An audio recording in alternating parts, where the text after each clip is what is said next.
It's a yes bank maximum, the first of this contest. Oh, that is brilliant. It's a hero maximum. On the ground, down the ground, another hero maximum. Righto, welcome back to the Maximum Cricket Podcast. This is episode number 41, a special one indeed. My name is Munter and I'm joined by Lugsy today. And we are powered by PYRANHA grip socks, of course. Lugsy, let's just get straight into it, eh? 2 days into the second test against England. Not only were New Zealand down 1-0 into a 2-test series, they had basically lost every session along the way. Bowled out for 200 in response to England's 430-odd, asked to follow on, down and out, but yet they scratched and clawed their way to 480-odd to give themselves 258 to defend on the final day, which still felt not enough. England played their part, of course, 80 for 5, then they got to 200 for 5, then it was 250 for 8. And speaking of comebacks, it was Neil Wagner who was involved in all 5 of the last wickets, be it 3 wickets and 2 catches, including the last wicket to win the test by 1 run. The second time in the history of test cricket that has happened, and the 4th time anyone has won after following on. Lugsy, there's a lot to take in there, mate. How are your emotions today? Yeah, emotions good. It was a dicey time for New Zealand cricket only a few days ago. The daggers were certainly coming out, but all is well in the world again. So I've seen the highlight. It was a weird test for me to take in, unfortunately, because I was working a lot at the time and away for the weekend. So I'm sort of following it on Crick Info a lot, which is a hell of a way to follow a test match of this quality. And basically, I'm getting messages through from the boys, and it's not the most positive of tones. And then a few more nicer messages. We've got a bit of hope here. And then on the last day, just absolute brilliant messages coming through from all directions. Refreshing Crick Info. I must have pushed refresh as a message from you came in like, no way or something. And I'm like, we haven't done it, have we? And just unreal. And just to watch the highlight package again today, still a few nerves as it goes down to the wire, and we pull it out. Brilliant. It was one of the most incredible last days of cricket I can remember, and I never really wanted to fully believe that we could win, because I don't know, maybe it's a male thing, but I felt like if you believe that we could win, then it would just hurt more when we lost. Yeah. As I think you put so well last week, it's the hope that'll kill you. I was thinking, I just want us to show some fight, get a couple of hundreds, something to take away, rebuild for the future, and then from there, but not have too much hope. And then instead of that, we got really close to thinking we could win this, but yet England always seem to pip us in these moments. Like you go back to the 2019 World Cup, the original Bazball series, and it felt like just little things were going their way. There were a couple of catches going down. There were shots just flying in, and it always felt like because England were brave and brash and all that sort of carry on, the stars were always going to align with them. I think there were 2 occasions where I thought we might, 3 occasions I think. I remember in the morning session, I didn't think much, so I went for a walk with Harvey, my boy. We went to the park and I had Crick Info going, and I seen it was 80 for 5 all of a sudden. And Nicole, my wife, was saying that she's never seen me walk so fast to get home, because I was like, hang on, we're a chance. Harvey behind me. Sorry, son. Hang on, sure you understand. Yes, you're slowing me down. But then, sure enough, as soon as I start watching a massive partnership from Stokes and Root, and that hope sort of drifts away and they're going to win, and then Root and Stokes go out and you think we're back in this, and then Broad goes out and you think you actually start to think we've won this, and then Folkes and Leach just have this partnership and you think this team can't lose. This team cannot lose. They just keep going, and they finally got Folkes, and you think, yep, we're good. And then Jimmy Anderson hits a 4, and you think, oh, that'd be right. Jimmy Anderson's suddenly like the best batter in the world because of Bazball. And I'd kind of resigned to losing at that point. But then to just win, it was just a state of shock, really. So you were watching it all live as it happened, weren't you? I believe did you have somewhere to be and just couldn't quite make it at that point, or? Yeah, no, we won't get into exactly where I wanted to be, just in case someone's listening. But yeah, no, I was. It was definitely, the cricket was a high priority. Yesterday, and rightly so. Just to highlight, one Andrew James, friend of the show, big fan of sport in general, who's been to a lot of these events, and he was at the last 4 days of this test. He isn't a Wellington guy, but he sent me a message in the morning that just simply said, "Fuck a duck, best day in sporting history, tops the Landers final and the Cricket World Cup semi-final for him." So I mean, really interesting. a day that lives long in the memory for some sporting fans, and that's all you can ask from a test match. That's a special, that's a special sort of it's a big group advertisement. That is, because there is that photo of Big Hummies in the plane, brilliant. dressed in full whites. Is he giving out candy? Is he? Yeah, he got on the candy duties for New Zealand there. Full whites, decked out, the big fella. Yeah, that's brilliant. Yeah, it was a great day of Test cricket, and a great few days, because it's what we always say when you get a great Test, though, isn't it? Like, nothing can build that emotion. Really, no other sport even, but especially no other format of cricket can bring that range of emotions like 5 days of cricket can.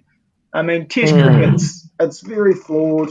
Everyone who loves the game and grew up on it loves it, but you sort of know how it's, it is a flawed game. It's not really moving with the times, but when you get a good one, which you still do get a lot of them, there's just nothing can quite compete with it.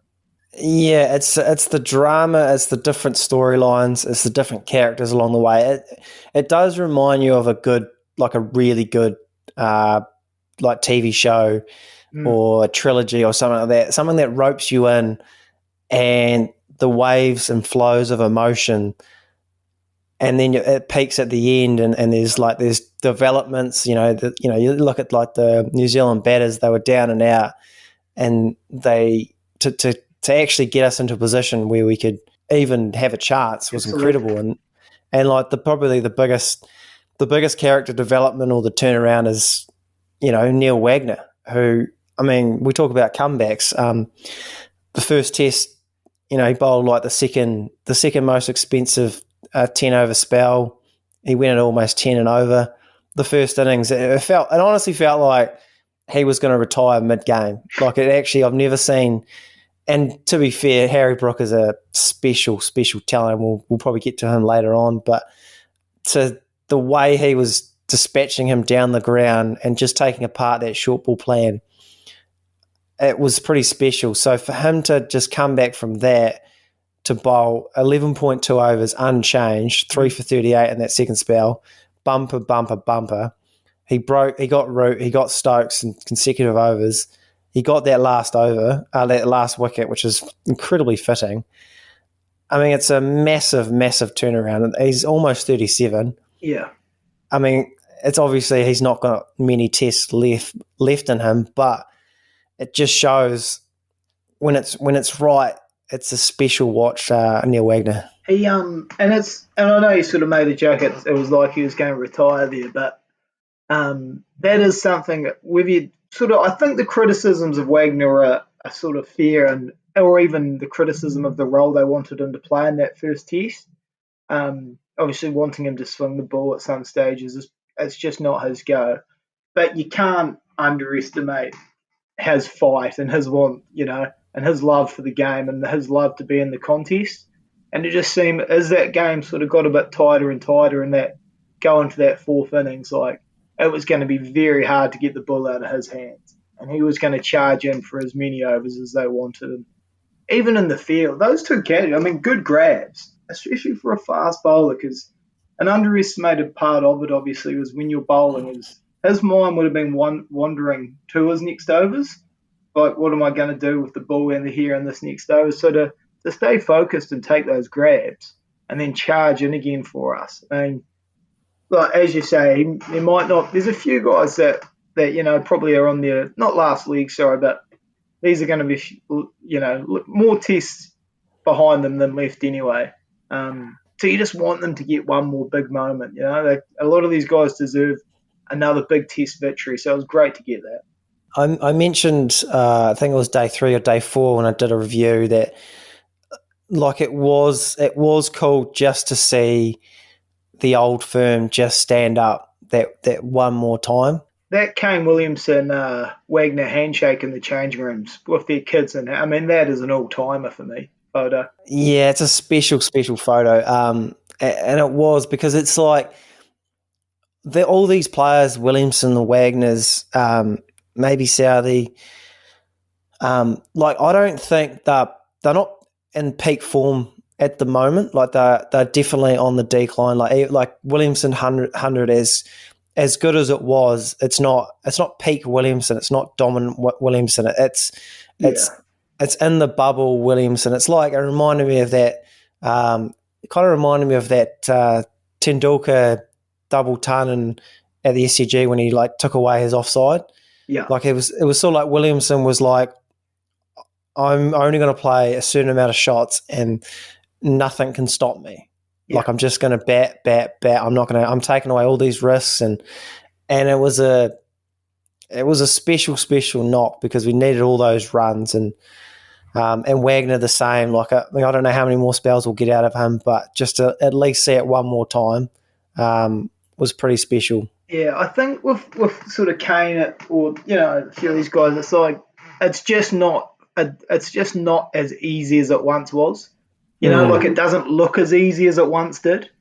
But when they're scoring these big runs, it's like, it's hard work. It is hard work still for them. Whereas, when they were at their real peak, and I'm not saying you can't get back there or have innings like it. And I think Coley went through it a bit as well, where it's like suddenly when they used to come out to bat, it was like, oh, they're just in. Ball one, seeing it well. It's all easy. You can get a strike easy, hit the bad ball easy. And now it's all just a bit harder for them. But when they have to work really hard, they still can.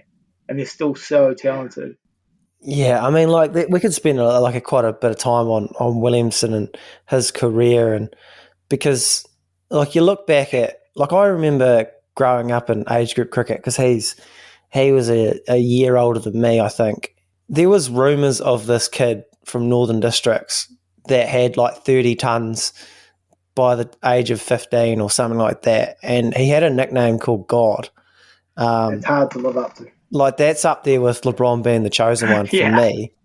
And the second I remember there was we were supposed to play him at Gillette Cup, the first 11 Cup, but he was scoring hundreds for Northern Districts, and then he made his debut, I think, when he was 20, and he got that 100. And from day dot, he was destined for greatness. Like, it was like, I can't remember how early on it was, but they were like, he's going to be New Zealand's best batter. He's going to be New Zealand's best batter. And he's delivered. He's at least exceeded expectations because you've had the captaincy and, you look back at his reign and, winning a World Test Championship and that innings both innings in the final and things like that. And this 100's right up there with that. And it's hard to appreciate it fully in the moment, but I think when he does hang up his boots one day, we're going to really appreciate just being able to watch such a special player for this country. Yeah, I mean, he's obviously going to be a big one for all of us of our age group because we've basically seen the whole career play out from the debut right through to now and right through to the end. So he's going to be sort of, for our generation, I think, he's going to be the guy, in 20 years' time when there's some new young player and their generation saying this is the best batsman, we'll go, no, it's still Kane. It's Kane Williamson. He's out, like, he'll just be our guy, I think, for this generation. As you say, the reputation, to have that sort of reputation from such a young age and then just be so able to deliver on it. And it just really did, from an early on, it seemed inevitable, like this record would fall to him. He'd knock off player after player. And obviously with the average, he's done it with the captaincy. Yeah, just an incredible career. And he's not done. He's definitely not done. So in terms of greatest test wins, like Andy Hummies said, it was greater than the World Cup semi-final, which is a big call. Potentially some recency bias, but he was there. Yeah, I mean, hey, I'm not knocking it. Like I said, he went to both, so Yeah. I can't argue with that. But if you think about this test and how special it was, only two tests in the history of Test cricket.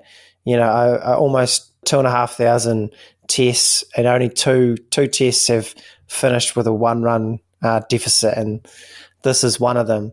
And then having only four teams winning after being forced to follow on, and this being one of them, and having that happen in both in the same test, it's hard to argue with this being our greatest test win ever. I think I've got a couple here that might be on that Mount Rushmore. These just home, or are these all timers? These are all timers, just test for me. Yeah. So if I've got here the smallest victories in the history of Test cricket, and New Zealand's actually won 3 of the top 10, top 9 even. So we've obviously won this one. We won a test in 2018 against Pakistan. We won it by 4 runs. We won away. So that one's up there. It's probably on the lower scale. I think obviously the Hobart test Sticks out. against in Australia is always pretty special. Granted, not the strongest Australian team ever, but that feels special. The other one is, it's not as close of a contest, but the World Test Championship final. Obviously, yeah. I think about history, probably, in terms of one that'll actually, this one because of the margin, Aussie because it was Aussie, Hobart meant so much. World Test Championship will probably stick out the most because it's the first, and it's our first. It's our first big major trophy since the ICC knockout. In terms of memory, that will actually maybe be number one, I'd say. Yeah, it's like when you look back at this golden era, it's going to be like the coronation of all just came together at one time and winning that final, and maybe that competition doesn't have the history of the other World Cups, but maybe looking back when only 3 teams are playing Test cricket, and then they go, hang on, who's New Zealand played Test cricket, did they? They actually won the Test Championship. That's a real depressing thought, isn't it? Post that, when you see that sort of Test match play out. Yeah. But I think in a way like this, that's what kind of made this test special also, because it was starting to feel like the big 3 test teams were just pulling away from everyone else. England, and like another point is I think this England team is on to something special. I think like we could look back in a few years and they could go on some special run, and then to say that we beat them from following on by 1 run, it could become more special if England continue on this run. Yeah, and I any criticism because they've lost this game of baseball, that was always going to happen as soon as they lost the game. But it's just, I think you're really just not you're not paying attention to the whole story of the game or what they've done over the last year. Because to criticise it based on this result, I reckon it's a bit ridiculous. But as we say, that was always going to happen as soon as they lost a test or 2. But this is a special England team who were, to be fair, very dominant for big parts of this whole series. But that's what I like about this New Zealand one is I just didn't want us to go down in this series like so convincingly beaten, and that's how it was going to look for a while. And as you say, it shouldn't probably be where we're at, but even when we dug in for that 3rd innings, I was like, at least that's some fight, At least I've actually dug in here and we've got a chance. And then obviously we just grow and grow and grow and actually get the victory. So, it could age very well. I think we all agree this England side's pretty special. So to get a win there is a huge confidence booster. And it's just, I thought for a long time the series was going to be really poor, especially at home. And be I almost thought it was going to be a series where, like, is this the changing point for New Zealand cricket? Like a or a few big decisions about the future going to be made. And I mean, whether 2 days of cricket should change those is maybe a question for another day, or maybe it's for tonight. But yeah, I just thought we're about to ask some serious questions about the side, and maybe they get put on hold for a while. Yeah, you're probably right. They probably get delayed a little bit. I see they've obviously named the same squad for the next Test series, rightly or wrongly. We don't have to get into that too much. We can probably enjoy the win for now, but it was still, like, in a way, it's an interesting one because, when people talk about Baresball, they talk about, you've got to go hard and it's about taking on the opposition and all that. And I think what Baresball truly is just finding a way that works for you and trusting it. I think with England, they can't. They're not really that good at batting time and defending. They couldn't do what we did, and likewise we couldn't do what they've been doing. Yeah. There's no way they could have just dug in for however many overs and grinded a team into the dirt. They would have blasted a team into the dirt. There's different ways to skin a cat, and I think it just felt like we'd been beaten, we'd been pushed around, and when push come to shove, a lot of those older heads just went back to what they knew. Obviously there was an element of luck in the way that, we got asked to follow on. Is it the wrong decision? I mean, yes, it probably was. Like when you have the bowlers they had and Stokes not bowling, and it's obviously harder to bowl a team out again and back to back and that sort of stuff. But yeah, I think it's an easy. I mean, everything and like every one of these decisions ends up just being a results-driven answer, doesn't it? Like, but I think there's enough sort of questions about. Look, don't get me wrong, their bowling attack obviously incredible, and Jimmy Anderson, despite being his age, doesn't seem to look it. But I think you maybe could have factored that in if you're England. And I think, like, the style they're playing, I think Baz and that probably said to Jimmy, are you good to go? Obviously, they probably said, yeah. They said, well, let's really stamp our authority on this series. Let's try and bowl them out without having to bat again or something. I think they're in that mode where they're in sort of domination mode, aren't they? Where they probably saw this as a chance to really, really hammer home this series win. And obviously, we dug in and that all sort of went awry. We had a little bit of luck in the start, and like Jimmy and Broad and Robinson, that they did come out firing. Like Conway and Latham, they got beaten a few times. There was a bit of luck, a few edges went away, but once they got through that first hour or 2 hours, and it really aged their bowling attack quite quickly. Just considering they'd already spent 50 overs in the dirt. Stokes obviously was injured, couldn't bowl.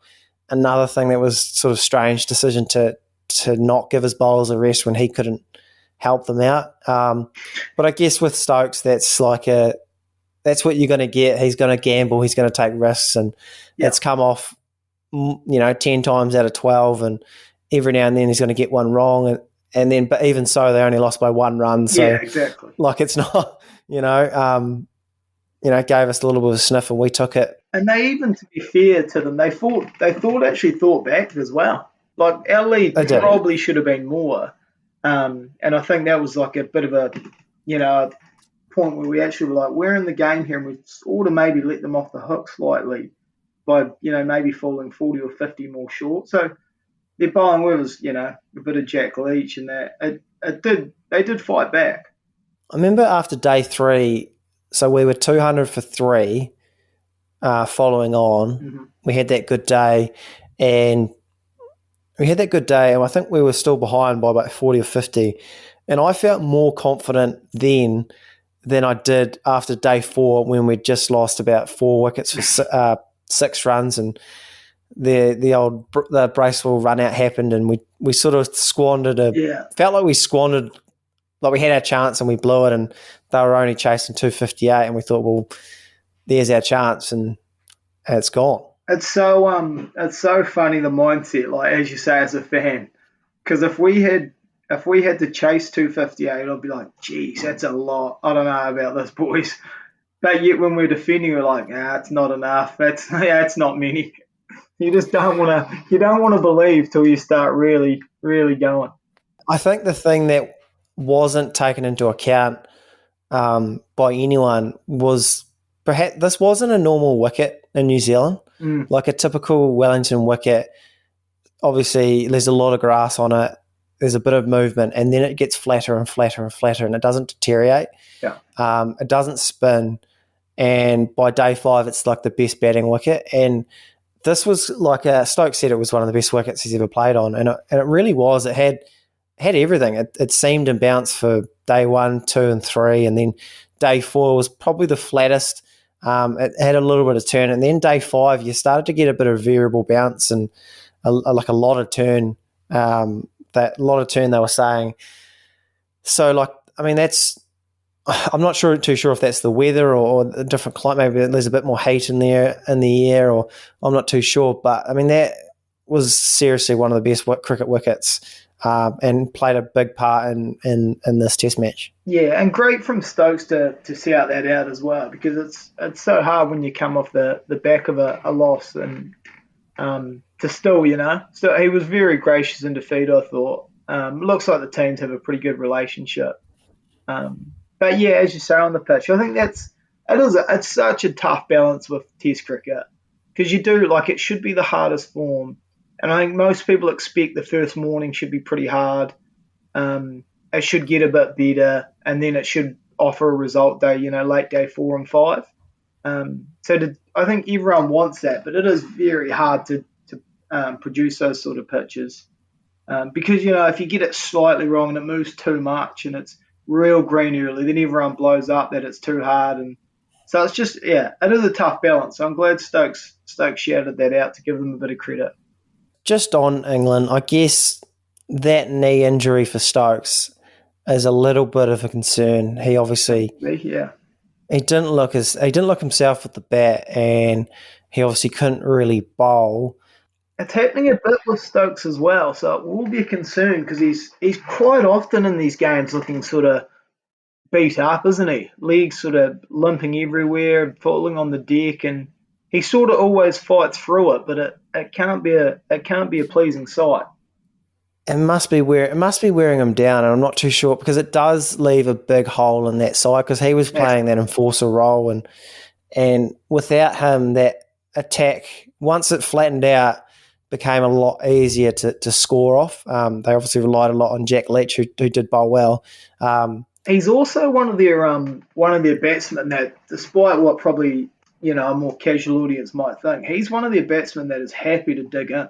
He showed that a bit in the second innings. He showed it, in that T20 World Cup. Obviously, a hugely different sort of aspect. That even that 100, the miracle 100 against Australia, dug in. That he can really dig in. He's a very handy middle order batsman, because he can really adapt to whatever they need. He can dig in when he needs to, and obviously he's got power when he needs to go up a level. He's a very underrated batsman, and his stats won't do it justice. But he does. Do they? Nah, but he does have this. He does have this thing when his team's in trouble that he just turns it on. Yeah, and not many people can do that. And like I said, when him and Root were at the crease, I couldn't have been more nervous. I just assumed that they were going to win. Yeah, because when he went out, he walked past Root when he went out, and he almost shot him a look of absolutely zero concern. Just you finish this off for us. And obviously Root just goes a few balls later, and it all turns on its head. But yeah, the confidence just that he instills in his player, just that wee look he gave was pretty incredible. Yeah, well, I think he mentioned that he saw it as an opportunity to get a quick 20 runs rather than anything else, which is quite interesting. So there's no regrets with them. I guess it does show, if you were to pick apart England a little bit, you'd probably think the big question marks are they do miss a Mark Wood and an Archer, just that extra pace and bounce when the wicket's not giving them much, I guess, would be one thing. And then the other two question marks, you've got Zach Crawley. It's a big question. Yeah, it's a big question mark. And then obviously, what do you do with Bairstow? I mean, when he comes in, it might be just Bairstow for Crawley. They might just go, Johnny, you do it in 50 overs. Why not do it in the test arena? Absolutely. I mean, and yeah, I think he'd be pretty open to taking that challenge on, I'm sure. I think Baz would install him with that sort of confidence, and he looks like he's playing with all the confidence in the world before he got injured. So, I mean, it couldn't be not worth a shot. It's a very sort of unfortunate series for Crawley. He didn't inspire much confidence as soon as it moved a bit, and the attacks are just going to get stronger when he takes on Aussie. So that is an area for concern from England, but I think they come away from this still fairly confident in what they're doing, don't they? You probably talk about like our biggest question mark as a side is the bowling. Like our bowling wasn't too flash, and yet Crawley struggled. Yeah. So that tells you everything you need to know about the series. And then how's he going to survive against Stark, Hazelwood, Cummins, Boland, and whoever else they want to bowl on arguably harder wickets to bat on? Yeah. That's probably the biggest question mark. Because obviously they're not going to drop Harry Brook, are they? Because, I mean, I don't know how to describe how good this kid is. You know, on Happy Gilmore, when Happy's like right at the start of the movie, just can't putt, and he finally hole in one, and he just shoots a look like, I think I'll just do that from now on. I think that's what you got to do if trying to get Harry Brook out. Like, you just got to run him out. But let's not even try and think about the actual plan, the bigger plan of how do we just got to run this kid out as he's scoring runs, because he is insane. I've never seen anything like it. Like the obvious comparison is Kevin Peterson, but it's like 2023 version of Kevin Peterson. Like Kevin Peterson didn't score this quickly. No. Like he came across dominant, and he played shots that looked dominant, like when he'd like swat Glenn McGrath down the ground, or even that front foot pull shot off Brett Lee down the ground. Like that shot sticks out to me. Like it's just such a dominant shot. But then Harry Brook kind of taking that to another level. Yeah. And I know, Wagner's nowhere near the pace of Lee, but the way he flat batted Wagner down the ground with ease for 6 like he was an under-10s kid. It's so simple the way he bats. Like he's not helter-skelter like Stokes. He's not charging. He's just so still. He hits the ball so much harder than anyone else without trying. He's like a Joe Root, Kevin Peterson sort of hybrid. Yeah, which is a hell of a hybrid.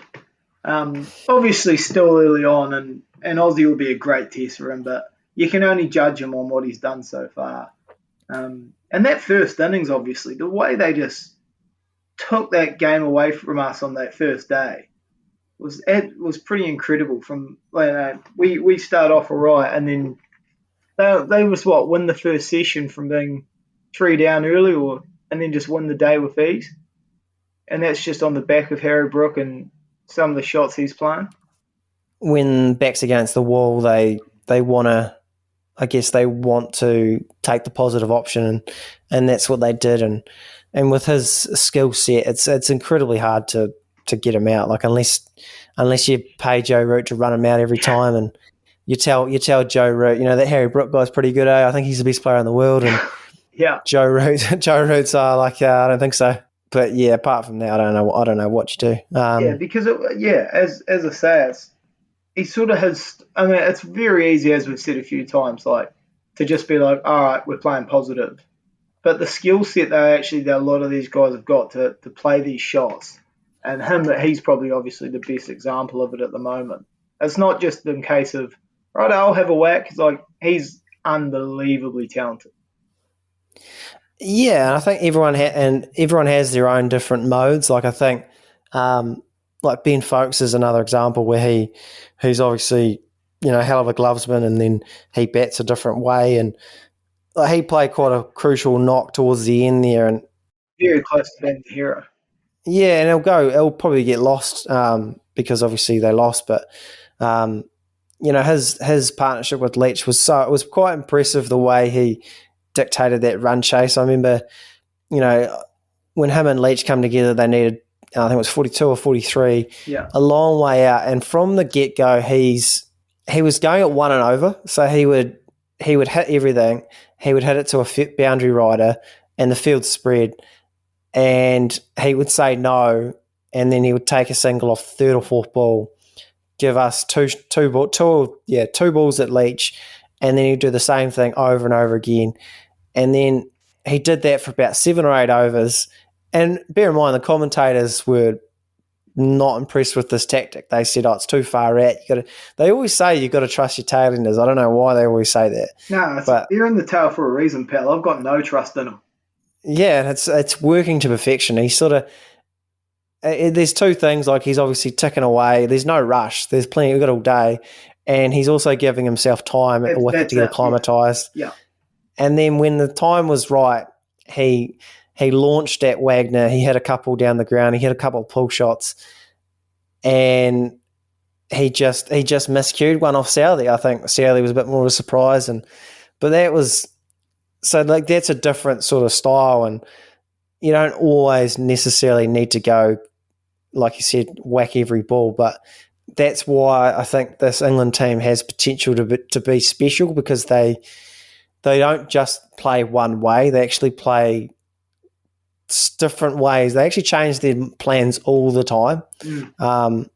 They just don't get dictated to. That's, I guess, the difference. I think you said it best early on, and it's really how everyone should approach anything they're doing. Is just what gives me the best chance to succeed. And once you figure that out for yourself and just start to do it, then it's always going to be your best option, isn't it? And that may change, especially with Test cricket. That can change potentially a bit game to game or deck to deck. But if you're clear when you walk out to bat, what's going to give me the best chance to succeed? I mean, that's giving yourself the best start. You got anything else you want to touch on that test there, Lugsy? I mean, it'll probably come back up when we've got Jacko back, and maybe do a wee preview of New Zealand Sri Lanka, because it's probably not all positive for the Caps at this stage. I'd say there's still a few questions to be answered there, but that's not for this day of celebration. We'll just we'll take the win, and we can discuss the maybe sort of the burning questions a bit later on. Yeah, I think we'll say that for next week. I think that's probably a good plan. Also, did you see what I love about Test cricket? Sorry, just before we move on, is how many tweets come out of the woodwork from like other cricketers. Like, this is still the greatest game and stuff. I'm not sure you've watched a lot of this test. Maybe Marnus was watching it all. That doesn't surprise me. But there's still nothing that gets the old boys going like the other, like a big test win for someone. I always find it funny when after a big test win like that, people always like to say, "Who says Test cricket's boring?" Like, who are these people saying it? Like, I've never actually heard anyone say that. Like that actually like the cricket. Like, it's like everyone loves Test cricket, but that's not why it's struggling. Like, it's not making money. That's the issue. I mean, that's sort of how I like Test cricket. That sort of Test cricket perfectly sort of summed up Test cricket in general, whereas you can come sort of in and out of it. It's not all must, you don't have to sit down for 5 days. You can come in and out of it. And that's probably why it, struggles a bit to draw in crowds the whole day and stuff. Because it's a big commitment, obviously. But when you come in and out, you've got it on the background, and then big moments happen, and then it's like the big culmination, as you say. It's really hard to beat, isn't it? We'll do a little bit on the Women's World Cup because that's all wrapped up. Australia, unsurprisingly winning their 18th World Cup in a row.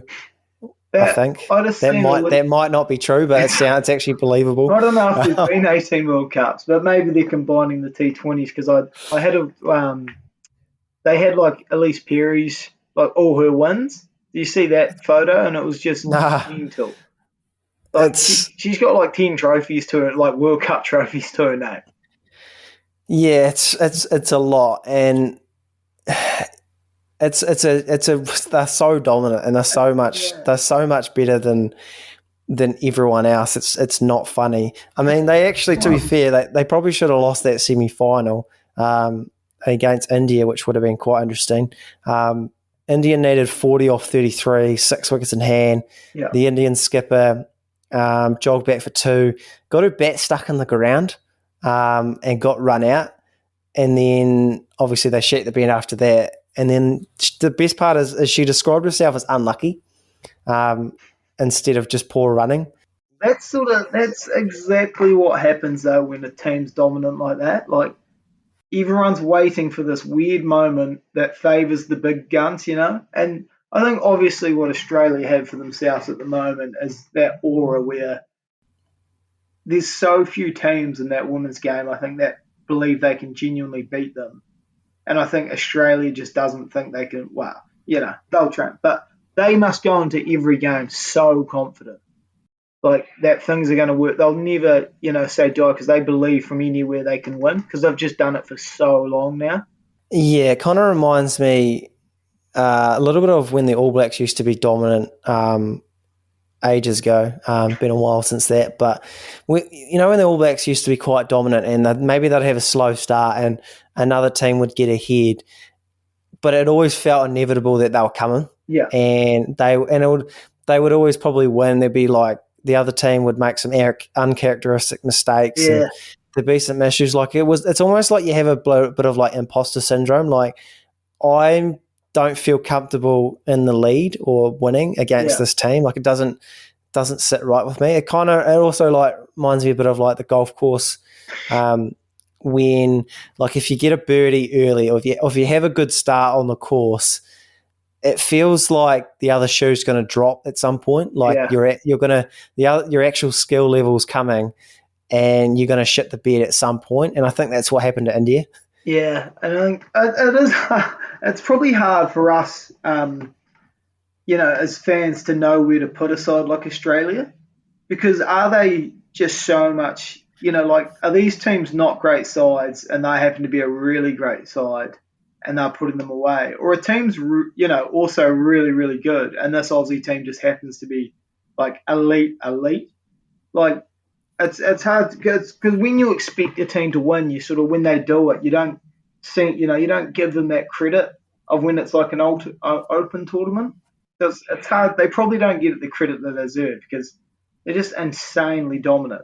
And like winning games, as we've talked about, like winning games that you should win is a skill in itself.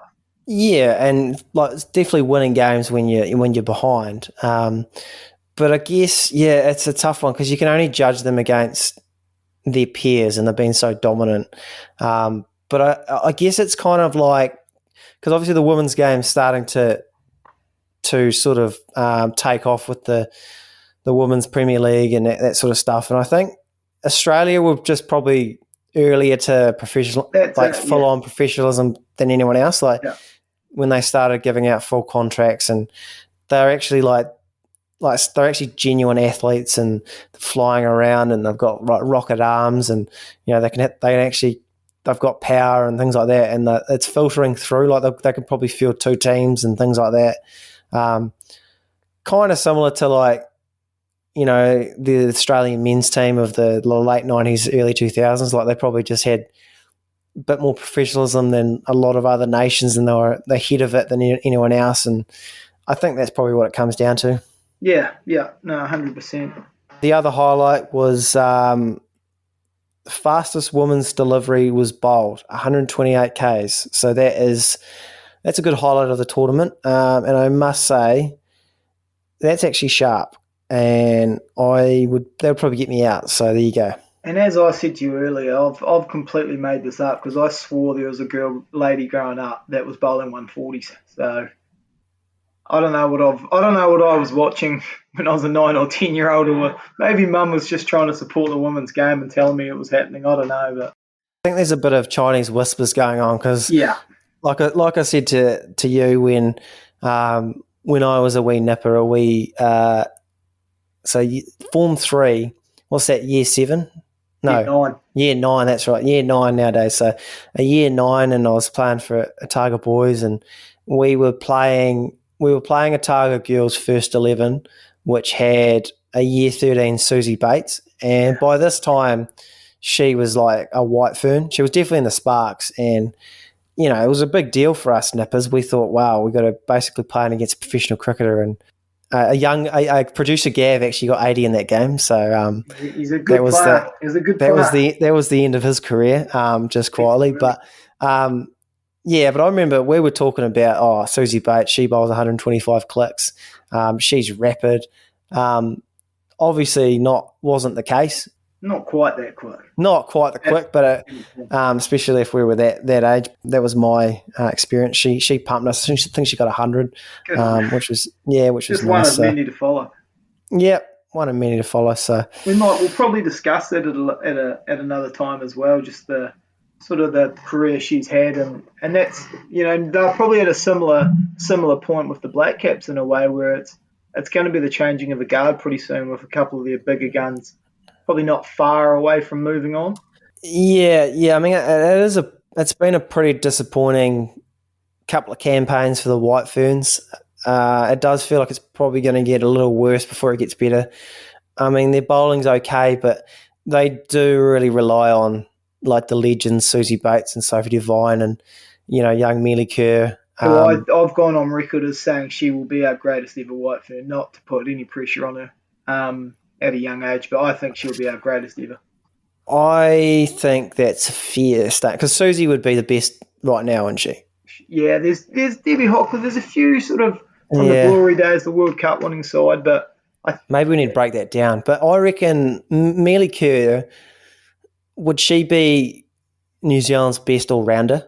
I think so. And I think men's or women's? I think she's going to be the first player of that kind of that next generation where it's it's pretty professional. She's already played so many games at such a young age. I think she'll be just the first real breakout professional sort of New Zealand women's cricketer.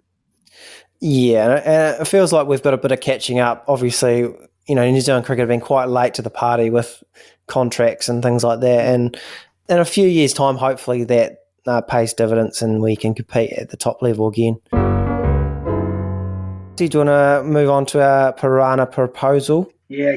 Righto. Okay, so non-slip grip technology design to minimise slipping in your shoe, maximise output. Designed and tested right here in New Zealand by professional athletes. The choice of sock for several Black Caps and White Ferns, as well as the number one women's bowler in the world, Sophie Eccleston. Performance, quality and style. Plenty of quality and style from the Black Caps against England in the second test. Devon Conway, another 50.